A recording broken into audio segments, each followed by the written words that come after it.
Thank you, everybody. Thank you for being here online. Thank you for being in person.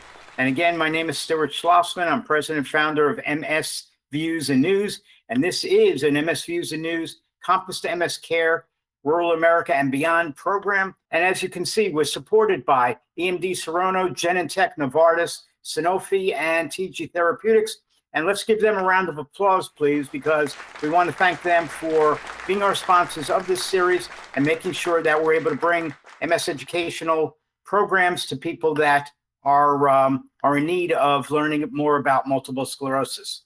So Jeff Segal is an MS exercise specialist with over 20 years of experience working with those affected by multiple sclerosis. He's a former recipient of the National Personal Trainer of the Year Award. Jeff has written articles for MS publications as well as fitness magazines. And Jeff is not just only a speaker, he's not just only a motivator, but Jeff also has multiple sclerosis, and yet he's able to get out there and do these types of events and work with people all the time. So let's give Jeff a round of applause. Thank you. Well, thank everybody. I want to thank everybody for being here, all thousands of you out there. No one can see you, don't worry, so they're not going to pick and point. But thank you guys for coming, because all these programs are geared for you. They're not for us. Well, I'm a patient, but it's so important that you can go home with one thing. If you leave here with one piece of information that you didn't know previously, you're ahead of the game. Because there's so much information that you're going to hear that I'm hoping you're going to take notes, maybe take pictures. Whatever you can do to remember the information that you got, talk to the person next to you, maybe they'll remember better. But leaving here without the knowledge that you learned in here is like not coming. And that's not the point. You guys, I'm giving credit to, because it's not easy to come to a program on a Saturday. And the people that really need to be at these programs aren't here. That's the reality of it, because they have an excuse, or everybody's got an excuse. So I'm an advocate for exercise. Like you heard what Stuart said, I've been doing this for MS purposes for actually about 25, 26 years, because I was diagnosed a couple of years prior to that. Before that, I was an athlete. I'm still an athlete. Just I'm not a 100-pound bigger athlete. I didn't need to carry the weight around. So if any of you want to carry the weight around, be my guest. Just don't give it back. How many people in here exercise? Raise your hand. How many people in here are going to start an exercise program on Monday? Right? Monday or tomorrow? Any day but today. If you're going to start a program on Monday, I would move it up to today. It gives you that much more of a chance to continue the program. Because people talk themselves out of the things that they really should be doing. And what should you be doing? All the things you should that aren't the things you shouldn't be doing. That's pretty simple, but it's important to listen to your body. And I'm jumping around a little bit, but the biggest excuse that people have for not exercising is time. Right? How many of you think about, I don't have time to do it? Any of you not have the time in your mind, at least, to exercise? The majority of people who don't exercise or exercise seldomly think about exercise enough to be a world-class athlete. But actually implementing it into your regimen of what you do is the only thing that's going to give you the results. So if you're going to start an exercise program, you got to talk to your doctor prior, because not just MS, there's other things going on inside of your body you may or may not know about. And if your doctor gives you the okay, go for it. I can't see why a doctor would say no, or maybe wait a little while before you get over something. But everybody should be moving. That's what we're here to do. That's what we're on earth to do, is move. And the less we move, the less we're able to move. How many people in here think 30 minutes of exercise a day is too much? Nobody raised their hand. Okay, it's not too much. It's actually too little. The number I have up there, 1,440, is how many minutes there are in a day. So if you look at the 1,440 as dollars, think about it, $1,440 bills on the floor here. And you were to take 30 of those away. Would you even notice it missing? Unless you counted it. Same thing goes with exercise. Exercise, there's so many things that you got going on during the day and the week. The week lasts for 168 hours, right? So 30 minutes out of that per day, that's not hard. In fact, it's easy if you do it. If you don't do it, it's impossible. Do you understand where I'm coming from? All right. So what is exercise? Exercise is doing a little bit more than you're currently doing often, and increasing the amount that you do as you go over a long period of time. That's building up your stamina. When you have MS, you're battling a couple of things. It's the neuromuscular nightmare, because your muscles and your nerves have to be on the same page in order for you to do this when you want to do this. Or if you wanted to raise your hand when you said, I want to raise my hand, and it doesn't raise, that's because something's not working. The connection's not there. That's MS 101. That goes for everything that happens with MS. A nerve doesn't send a message to where it needs to go, and something goes wrong. Plain and simple. And it's central. So MS can also cause peripheral nervous problems as a secondary thing. And those are the things that I deal with a lot of people who have injuries. And they want to blame it on MS. Well, MS maybe is the reason that they fell, but the injury is an injury. It's an orthopedic problem. So they have to get back into doing things. And I've talked to a few people about what they want to hear today. And one or two or three of the people had said, I want to know why I'm walking the way I'm walking. Well, MS is the reason. Why is your foot dropping down? That's because that's the furthest from your brain that you can get, is your toe. So if a message is not going to make it somewhere, that's where it's not going to go. That's the furthest it can get. But you should see a physical therapist when your gait changes, because let's say you're 30 years old, you've been walking for 28 years, and all of a sudden your gait changes. It's not just the leg that's changed, it's your back, it's your hip, it's everything, it's your upper body. If it's your right leg, it's your left shoulder. There's correlations between all these things. And if you go to a physical therapist and they teach you to walk the proper way for what's best for you, not him or her or the other person, for you as an individual, that's so you don't have some secondary pain and injuries caused by just gait abnormality. So we do have time to exercise. Write it down, take out your calendar, put it in your calendar 5 times a day, every day of the week. All you got to do is 20% of the work. You hit it once, awesome. If you put it 10 times, 10% means that you're succeeding. But if you have it nowhere and you don't see it, nothing's going to remind you. You may have one less reason to do it. How many people have children? Grandchildren? Now that is the best reason to exercise, because you want to be part of the game. You want to play with them. You want to do everything your grandparents did with you, and you want them to remember the activities, the fun, all that stuff. You don't want them to remember you going like this. I have something that might cause a problem if I do it, but I'm not going to do it because, no, live your life. The people around you will love you more. Trust me. Some of the most important things in life are laughing.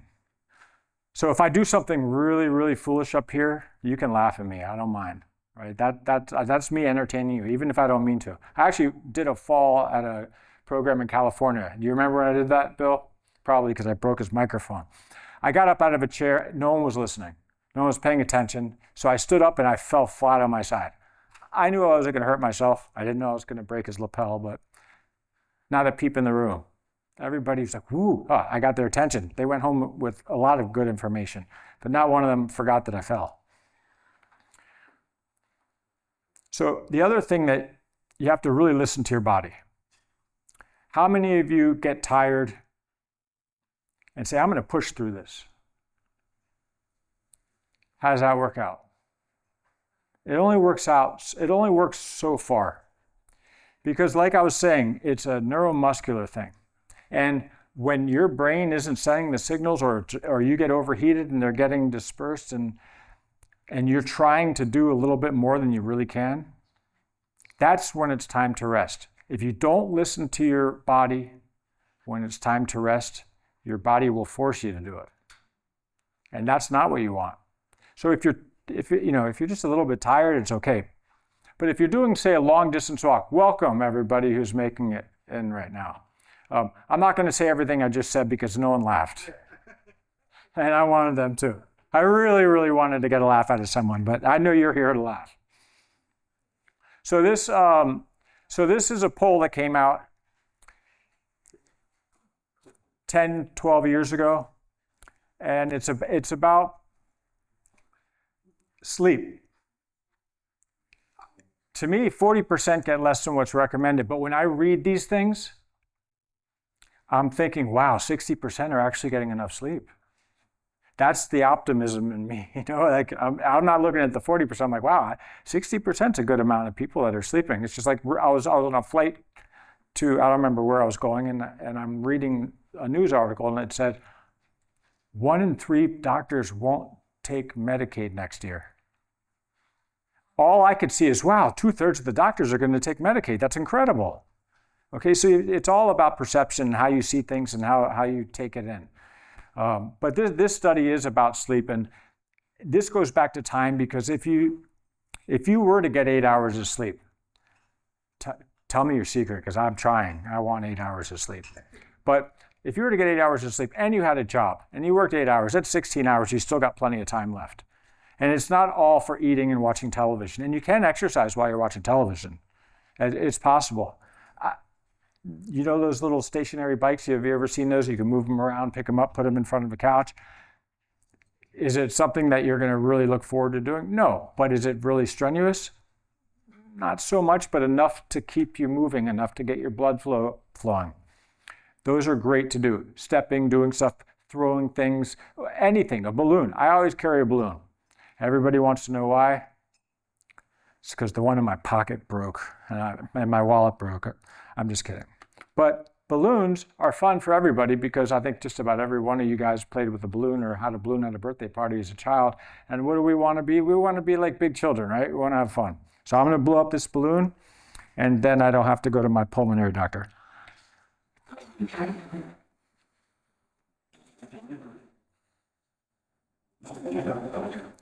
This is a breakdown of what I assume most people's lives may be like. So if you look over this, these are numbers of, this is giving you time to exercise. And exercise and diet go hand in hand. So if you have a really poor diet, don't plan on fixing it with your exercise routine. It's not going to happen. You will never, ever, ever catch your calories in the gym that you ate at the table. It doesn't work that way. In fact, if you were to run, say, 2-3 miles on a treadmill and see how many calories you burnt, it might have been like 3 of the last bites you took and the last meal you had.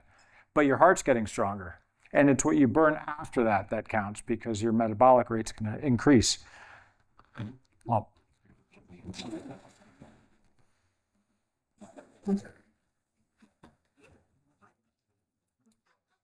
so the great thing about the balloon is it's not very dangerous. And that's something that you have to take into consideration when you're exercising, is make sure you're not in a dangerous area. Make sure if you're in a gym that there's enough spacing. Gyms aren't mandated to do this, but it's expected of having a 36-inch space between equipment. They don't do it because they can't put all their equipment in there. So be smarter than the gym. Use it more than they think you're going to, because if you join a gym, after 3 weeks, the majority of people who've joined don't step foot in there again, but the gym's still making money off of you, and you can still say you have a gym membership. If that's good enough for you, it's good enough for not me. How many people are worried about exercise and what it might do to you? How many people are worried about MS in general and what's going to happen to you? How many people take up a lot of time and just worry and worry and worry? Like you feel like you're a worrier. Not warrior, worrier. What you're doing is you're putting whatever you're worrying about that much, you're putting it on a pedestal. It's basically like you're praying to it. You know, it's like you're you're idolizing that worry and it becomes your life. And whatever it is that you're worried about, you'll never do because you're so worried about it. So you have to get past that somehow, some way, whatever it is, talk to somebody. But what I'd like right now is somebody to come up here. As I'm going through, I hope you guys were able to read this and see what I mean by making time to exercise. Stress is something we don't want to have, right? You don't want to be stressed.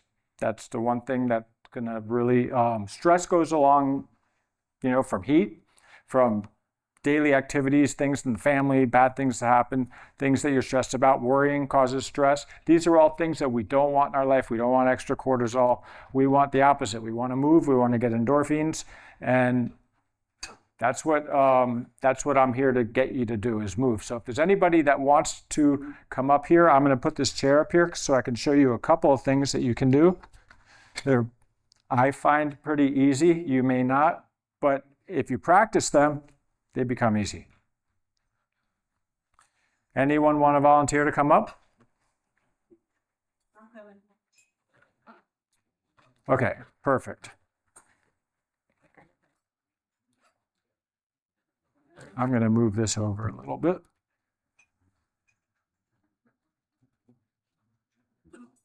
All right. If you're going to participate, you just have to let the camera know that you're okay, that you're on film. I'm okay, and I know I'm on camera. All right. Have a seat. Okay. One thing about a balloon is, can everybody see her? Does it seem like she's smiling? Nobody, I can't say nobody, but you see a balloon, you're sitting on the stage, what else are you going to do? You got to smile. Something funny's got to watch. I'm going to pop it now and you're going to scream. I'm just kidding. I just want you to catch it. Don't look at me when you catch it. Look at the balloon. Here, I'll throw it back to me. I want to see you stand up. Okay, now sit back down. Okay, now what I'm going to do is I'm going to hit this in the air and I want you to stand up and catch it. Like, I didn't sign up for this. Okay, it wasn't the easiest thing to do, was it? No. Okay, have a seat. So did you guys notice? It didn't look simple. It might have looked easy from back there because she did it. And if she were to practice that every day in a month, if I came back, you guys would be so shocked to see how easy it was. Because no matter what it is that you have to do, if you practice it, you become better at it. And that's why I'm so good at demonstrating things, is because all day long what I do is demonstrate to the people I work with, which is practice. And practice makes almost perfect, right? That's the old saying, practice makes perfect. I haven't found perfect yet, but I found a lot of practice. So now what I want you to do is I want you to take this. I want you to just hit it up in the air. Now stand up and get it. Do it again. But still, you got to stand up. You got it. Yeah, just stand up. So the reason that I have people doing this is because it's safe. But I couldn't get people to stand up out of a chair. I'd say, stand up 3 times, and they'd say, I got a balloon out, and they'd do it. Oh. Or on those bouncy balls, you throw it to them. Now, watch this. Sit down. Now, on 3, what I like to do is stand behind someone. So what your cue is going to be the sound of me going like this. And when you hear that, you're going to react, and you're going to stand up and catch it. Good job. All right. Everyone give her a round of applause. But was that fun? Yes. Now, if I made I could make a whole workout routine based on a balloon and a ball.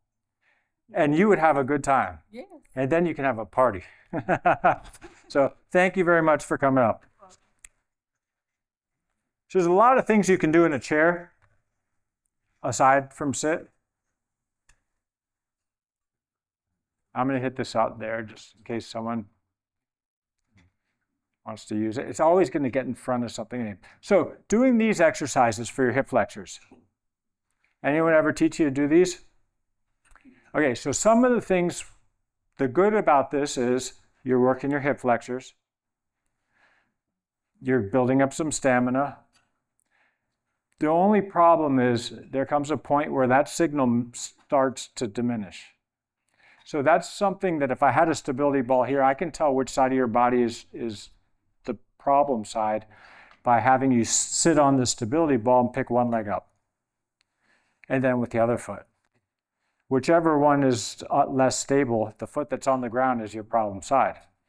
But doing this, once you get to that point where it becomes like, and this foot's just barely coming up, that's when you should stop. Take a break. I'm asked so often, how can I walk further without tiring out? The way to walk further without tiring out is to stop and rest. Shocking. If you walk and you know that you're going to get to a certain distance and you're going to be so exhausted that's the end of the road, you failed. But if you were to break that walk up into 3 things, you might be able to get twice as far. And maybe even back. That's a big deal to me. And a lot of people don't understand that it's not a muscle. It's not your muscles that are getting tired.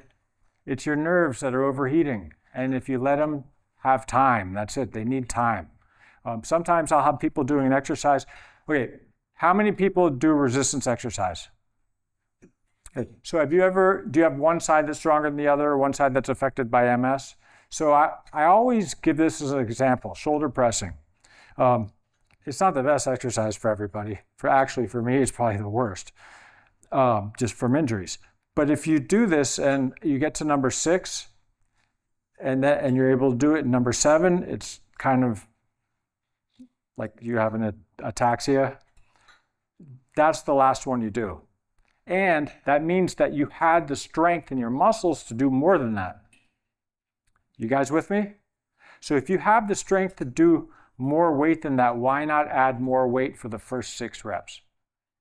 Or the first 8 reps, or whatever the number is. You will get what you need out of the exercise. If you cut short an exercise before you've tired out, you're not gaining. You're staying in the same place. And that becomes stagnant. You don't want to stay in the same place. You always want to keep going forward. And if that's not the thing for you, you try something different. But that 7 rep thing for me, I don't know why, but on number 7, it starts to get weird. Number 8, I never want them to do number 8 because it's dangerous. That's why I use a lot of bands with people, is because if you drop a band, it's going to hurt the door, not you. So these are just basic of lifestyle and how many calories you should eat. I don't know if any of you know how many calories you burn at rest in a day. Do any of you guys know your basal metabolic rate? Do you get it checked? I mean, they could be checked you can get it checked with a doctor, with a therapist, and some gyms do it, but you got to make sure they know what they're doing. But that's basically telling you how many calories you burn if you didn't do anything during the day, outside of extra activity that's going to burn calories. So I think mine is about 2,200. So if I don't eat a lot, I'm going to burn 2,200 calories. If I don't eat more than that, I'm going to lose weight. And that's something that I can't afford to do. I'm going to start packing my clothes with stuff so I look bigger.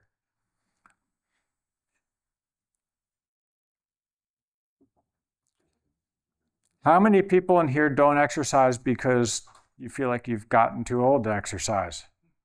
You don't have to raise your hand, but I know a lot of you are thinking, geez, I'm one of those. The older you get, the more important exercise becomes. People that have high blood pressure, you cannot blame it on your age. You can blame it on what you did up to that age, but not on the number. Because if you have high blood pressure, it's usually because you have high volume of stuff in your body, and it takes a lot harder for your heart to beat to get your blood to go from A to B. So the goal to get your heart rate lower and your blood pressure lowers so you don't have stroke problems and heart attacks and all that. And that comes with healthy eating. If you have MS, like I do, I try to be the healthiest eater in the room. That's just because I don't want to have MS and diabetes, or MS and heart disease, or MS and whatever else can be caused by food. So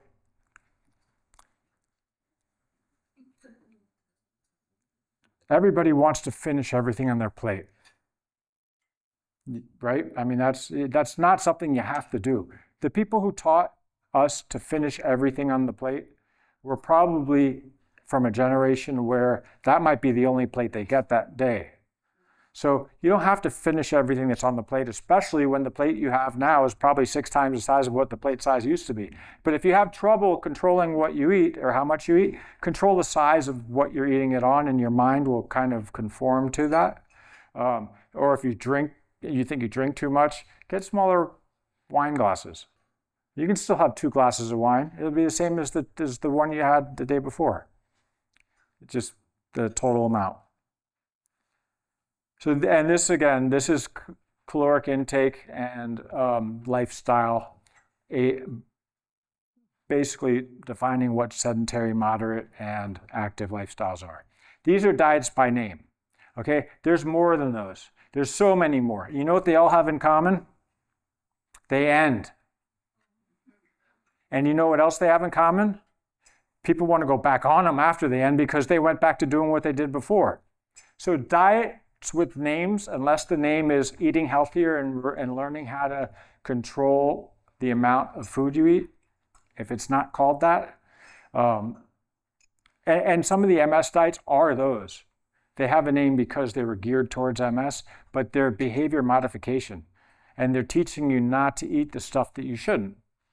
And the only way you're going to eat the stuff you shouldn't at home is if you buy it. So don't buy it.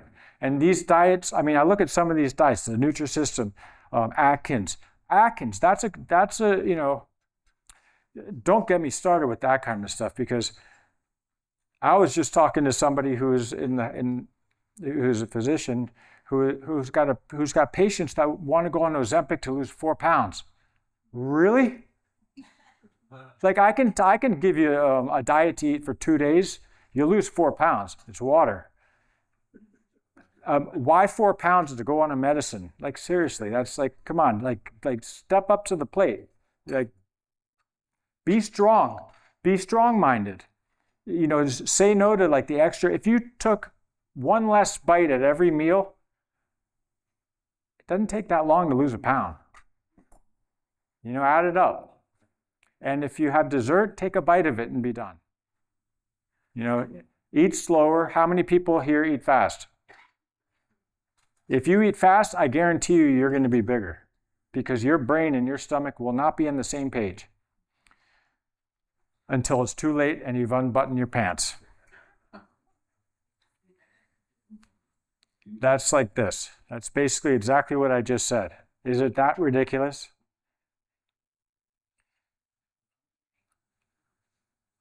So these are considerations for what you need to know if you do exercise, which all of you are going to exercise, right? Because you're going to go home and you're going to remember everything I said. These are the special considerations for people with multiple sclerosis. So don't start using stuff that you shouldn't be using. If you can't walk well, you shouldn't be doing exercises on your feet until you're able to walk well.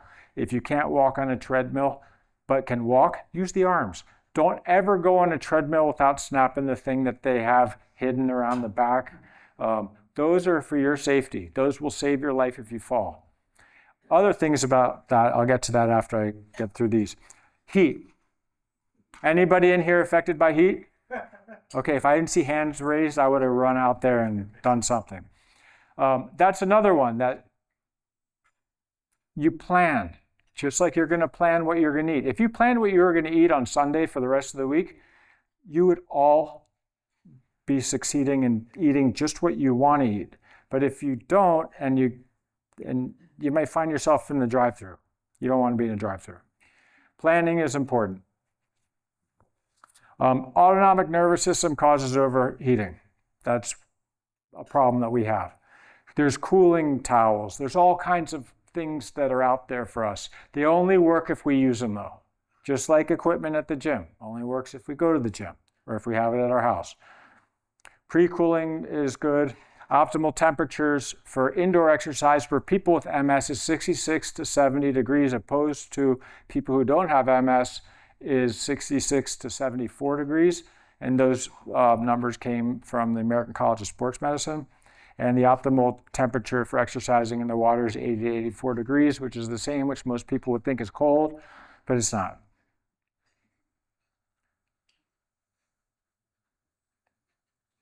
Fatigue. When you get if you're exercising and you get fatigued, you know the difference between being tired and having a MS fatigue, right?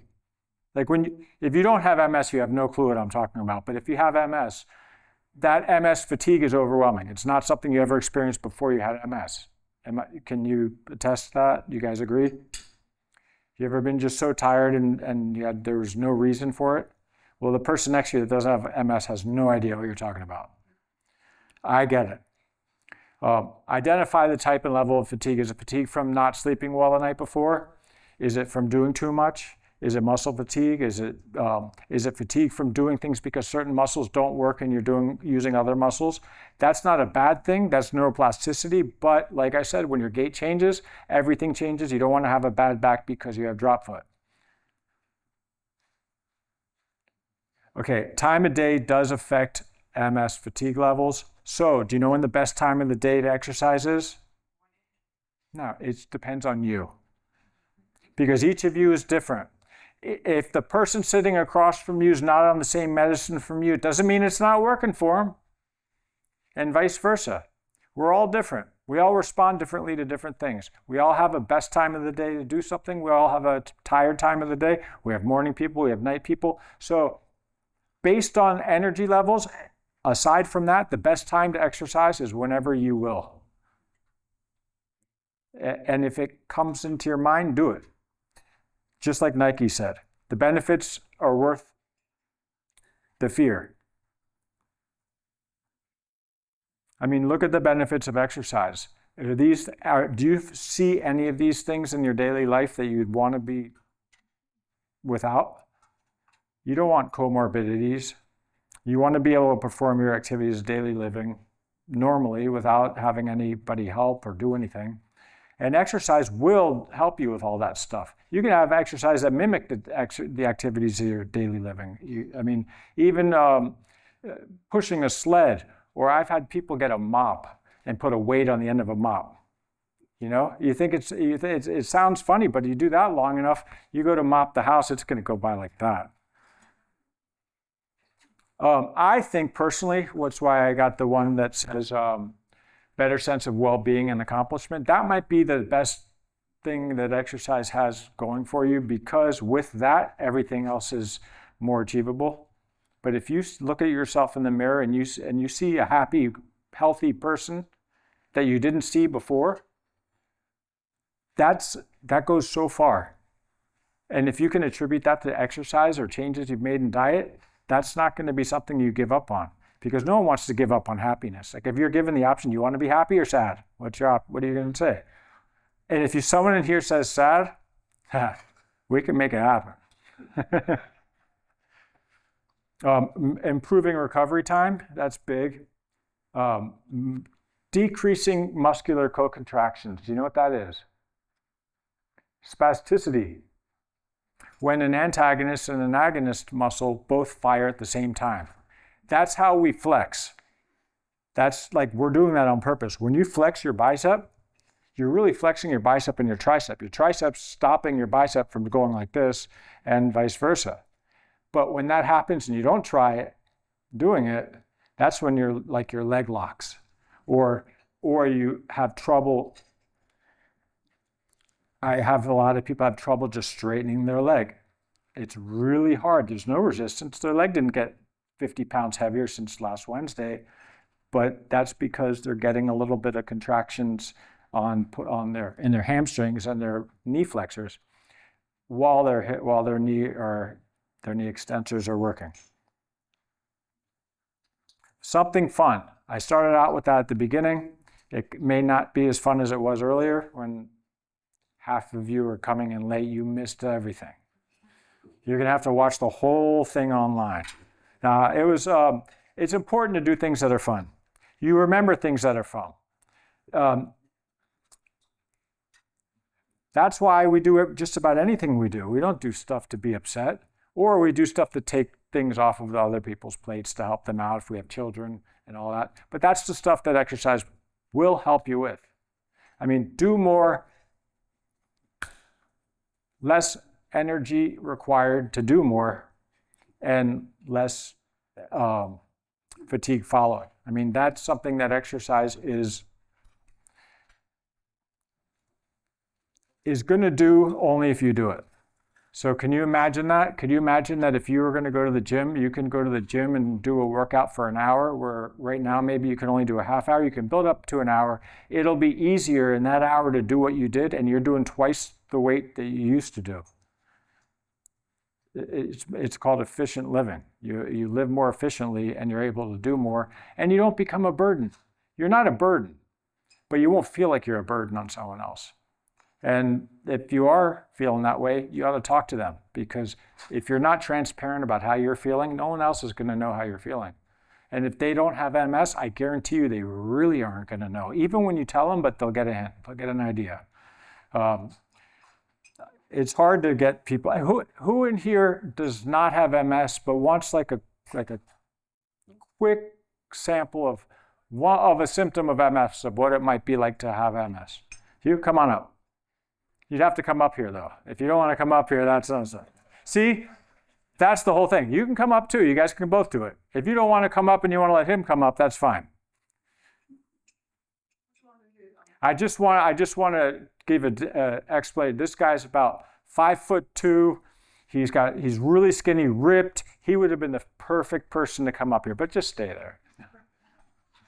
Okay, so if you're okay with being on here and being recorded, you have to just say you're okay with it. I'm not.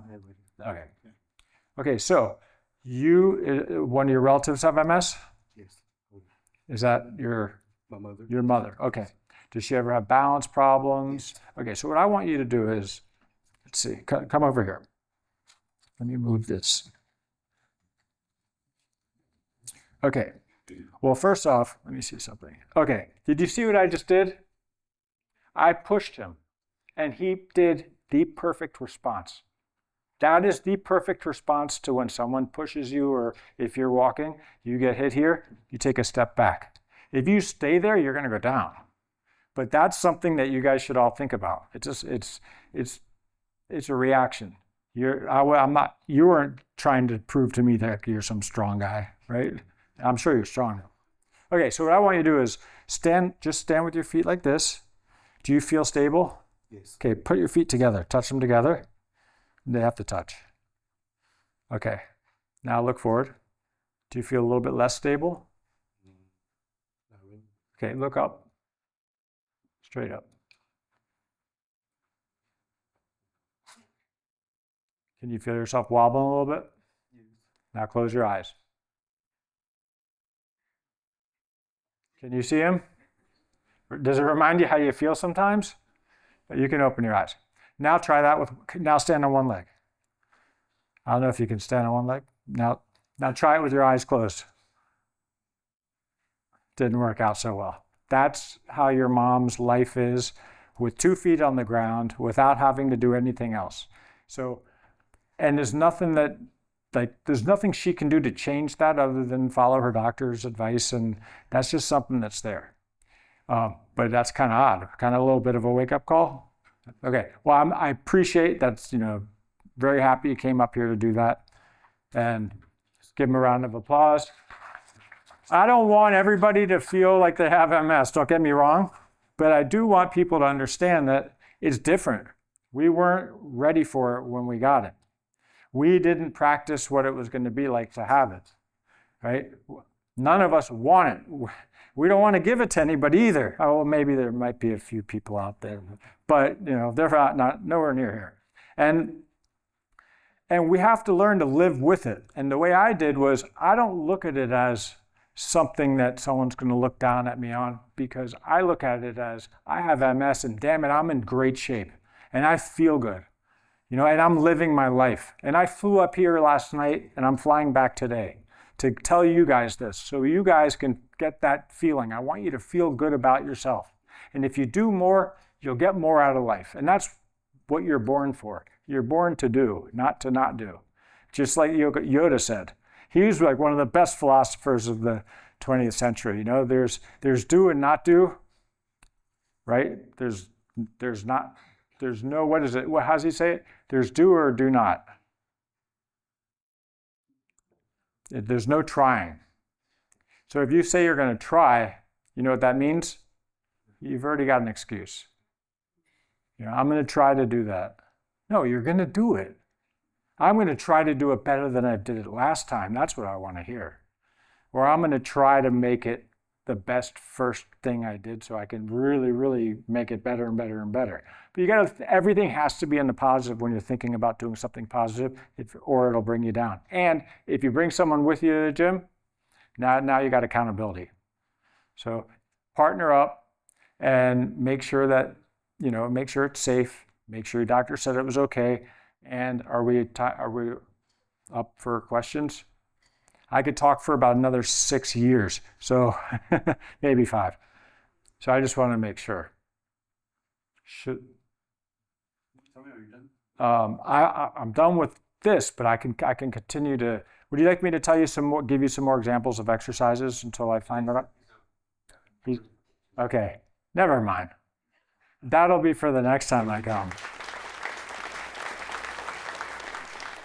Jeff, you did a fantastic presentation there. Thank you for doing this. First question that I have from online is a person wants to know for people who live in the southern portion of the US where it's very brutally hot this time of year, as well as where you are in Mobile, what is too hot to exercise? What do you call that? It's too hot. No, there's no actual number that's too hot, because we're all individually going to feel different in the heat. So when you start to feel anything different than the norm, that's when it's too hot. That's when you have to take a step back. Even if it's, for me, I'll tell you, the first time I noticed something like that was one of my first symptoms was I had tingling and then numbness in my face. I'll get a couple of tingles in my face. If you have something like that where it presents itself, you're in too much heat. The good thing is you get out of the heat, it shouldn't last more than 24 hours if it does that long, whatever it is. But you can assess yourself by learning. You do things until you figure out wow, this temperature I was in for this long caused this to happen. It's a little bit too hot or a little bit too long. Great, thank you for that. And by the way, isn't the saying, if you can't take the heat, get out of the kitchen? Pretty much, it's the truth. So that Very means good. that Thank means you you can for have that. someone else cook. All right. So the next question online, a person writes that they tend to get a lot of spasticity when it's too cool outside.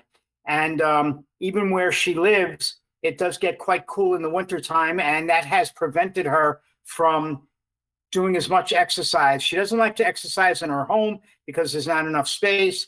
Yet if she goes outside and try to move around, it's that the cold weather is making her legs tighten up. What can you say then is too cold for a person? There's a few things I get to answer on that one. Okay, I can't tell you that's too cold to get out of the kitchen. you see this square? Can you guys see this rectangle that are out there that I'm standing in? And can you? I can see that it's shown. This is how much space you need to exercise. This square. Now it's not going to be. You're not going to run a marathon after doing that. But I don't think the person that you're talking about is going to run a marathon. So layer your clothing. This goes back to what we learn. It's funny because we learn so much from our parents and from our teachers and from everything as children. And when we get MS, we forget so fast. How many times growing up, it's cold, layer up, wear layers. If it gets too hot, you unpeel it. That's what the person should be doing. The person should be layering their clothes, make sure they're warm. If they're going to get in their car, see if they can get their car to run a little bit before they get in it, heat it up if it's safe. And if they don't have enough layers of clothes, add layers. You can always take them off. If you have one big huge jacket and that's it, you get that. Basically, you're going to be frozen or in the oven. So layered clothing is the best thing. Okay. Next, If there's anybody in the room there that has a question, please just cut me off and I'll stop asking the online questions, okay? All right. Next online question, it says, how can I do seated aerobic exercise? Seated aerobic? Okay, aerobic exercise is basically longevity. It's doing an exercise rhythmically over a long period of time. Cardiovascular exercise is a little bit of an increase in heart rate. So you get into the zone for at least 20 minutes moving large muscle groups rhythmically, and that becomes cardiovascular. People get the two mixed up. So aerobic exercise is just moving. Basically, every single one of you right now is in an aerobic state. You're working in the presence of oxygen, so it's not anaerobic. Anaerobic is to failure. But if it's in a seat, and the seat is because your legs aren't strong enough, or you're not able to walk enough or ride enough or whatever it is, there's stuff you can do with your upper body. There's so many things. There's exercise, there's penguins. You know, you can get something in one arm and pick it up. You can get a ball and slam it. I don't have a ball, but there's things you can do like slamming a ball. There's crunches. You can start here. You can do the same thing to the side crunches. You know, you can do extensions this way. You can hold on to a band and do all these, and these things can be done aerobically because they're light. Anything that's light, that's sustainable, that you can continue to do, it's an aerobic exercise. You're not going anaerobic. Anaerobic is absent oxygen, and it goes to failure and lasts a very short period of time. Did I cover the question? Or do you want some more examples? I guess because it was typed in online, so I can only read to you what was typed. Okay, well, here's so you can do arm circles. Anybody in here have shoulder problems? If you have shoulder problems, here's an exercise for you. Capital letters, write the alphabet. Every day, do that with both hands. Rotator cuff is going to be strong, strong, strong. Okay. All right, next one. Person wants to know if you could show them what seated marching is. Okay, so when you're doing seated marching, there's a lot of things you want to pay attention to. Pay attention to the height that you start at of each raise of the leg. So if that height is here, and suddenly you get to here, and one's not doing it, you have a choice. You can stop with this one and keep doing it with this one, stop with both of them, or keep struggling with this one. You don't want to do the struggle.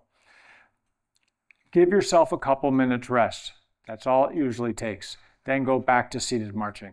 You can do one-legged seated march. And if this leg gets tired, because there are cases where people have bilateral issues, so if this leg gets tired, time for it to rest, go to this leg and do the one leg. But what you want to make sure when you're doing it is this doesn't count. Because I'm externally rotating my hip and I'm using my adductors instead of my hip flexors, and you're not getting the hip flexion that you want. So that's something that we do that is a form of neuroplasticity, because we're making something happen that wouldn't work the way we used to make it work, but that's not going to make the hip flexors stronger. Great, thank you for that. You spoke earlier about for people who have not done any exercise, that they need to start somewhere and do a little bit and do a little bit, but to do as much as they can. But do you put a timeline on that as far as, like, say, a person who doesn't walk that much, maybe they, or doesn't do toe lifts or pushing up on their legs, how many should they do for consecutive days before they attempt to do anything further? All right, first off, you never want to work the same muscle group 2 days in a row, especially if it's to failure, because the second day is when you're recovering from that day and you're going to step on your recovery. So what was the other question you had said about? I lost a little bit of it. I don't know. I have MS. I forgot. So the what I was saying is that for those that for those that are trying to do something new to exercise more than what they were, and how many days in a row should they stay with doing a simple one-step, two-step type of thing before they advance to doing 1, 2, 3, 4, and then after that 1, 2, 3, 4, 5, 6? Okay, here's my advice. Start light, start slow, start with a little bit, but start and keep track. So the first thing you do is going to be, I would even take whatever it was. Let's say you get a program that's resistance exercise, go through it without the equipment. Go through it so that way mentally you're ready. Do the motions. Make sure that this isn't, if you're doing bench press or shoulder press or side raise, make sure that you can do the exercises without the weight before you're going to use the weight. When you use the weight, the first time, don't do it to failure or close to failure. I would say 30, 45 minutes the first day, and everybody's different. I mean, some people could be 10 minutes. You just want to know, I mean, you're not going to, if you're going from 0, you don't want to go to 0 to 100 in the first time. So start slow, but no matter what, your goal is always to do a little bit better the next time. Better meaning better form, more reps, or more weight. Something has to improve for us to keep going. And that can come in many ways. That's why I said improvement is something you should be happy about, and it sometimes can be just following the instructions. Okay, I have a foot drop. I have foot drop, and I have bad spasticity at night. And what is a good exercise that can stretch this muscle on the out of your leg? Because I just wake up and I'm just trying to turn my foot in to try Okay, to stretch it. I see like you have a classic MS foot. The classic drop foot where it starts here and then it ends up like that all the way in. So unfortunately, when you're all the way in like this, these muscles, they're stretched. These muscles aren't. These muscles here are responsible for this. Yeah, so they're tight. Yeah, but so that's not a problem with them being tight. It's a problem with them not working properly, or the opposite side. But it's not really the opposite side, because I saw your foot. I could see the way it's moving, and so I would say that I would talk to a physician about it and ask if you're a candidate for an AFO or if there's something else that's out there for you. There's a lot of great things for that. I mean, there's a lot of the Bioness. I see sleeves that people have with the hips. There's so many products out there that only work if you try them.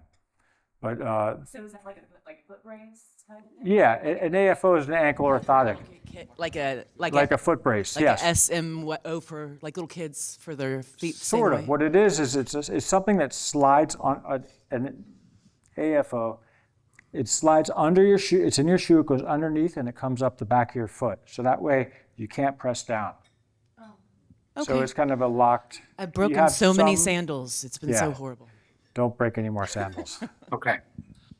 All right, great. So thank you for that. Next, last question that we have for you, then we have to move on to our doctor, please. The last question is, can you explain the difference of spasticity and cramps? Well, yes and no, because they're both kind of the same in certain aspects. Like if you muscular co-contractions are usually neurological, where cramping is usually lacking electrolytes or having the wrong signal get to the muscle. So a cramp is when a muscle is just clenched, a muscle, that's a muscle cramp. Where spasticity, it could come and go, and it could be a whole area.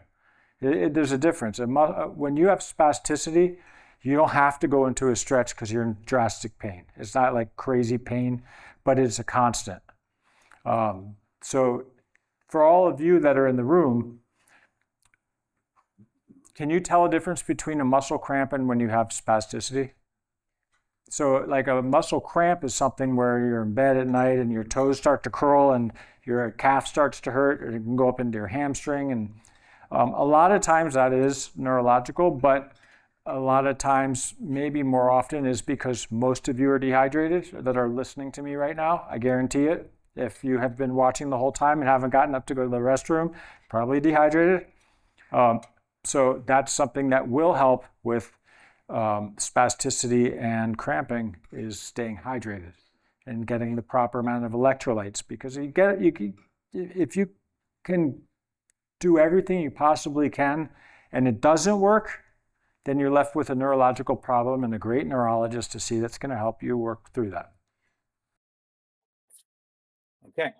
Thank you so much, Jeff, for your presentation. We give you a round of applause. Everybody online, in person, thank Jeff for being here today. Thank you very much, everyone. And again, I want to thank all of our sponsors for this program today. Again, we had the support of EMD Serono, Genentech, Novartis, Sanofi, and TG Therapeutics for helping us make this Compass MS series, Compass MS Care series, last the amount of years that it has, and for the many years that we have going forward with this as well. Everybody, thank you and have a great day. Drive carefully.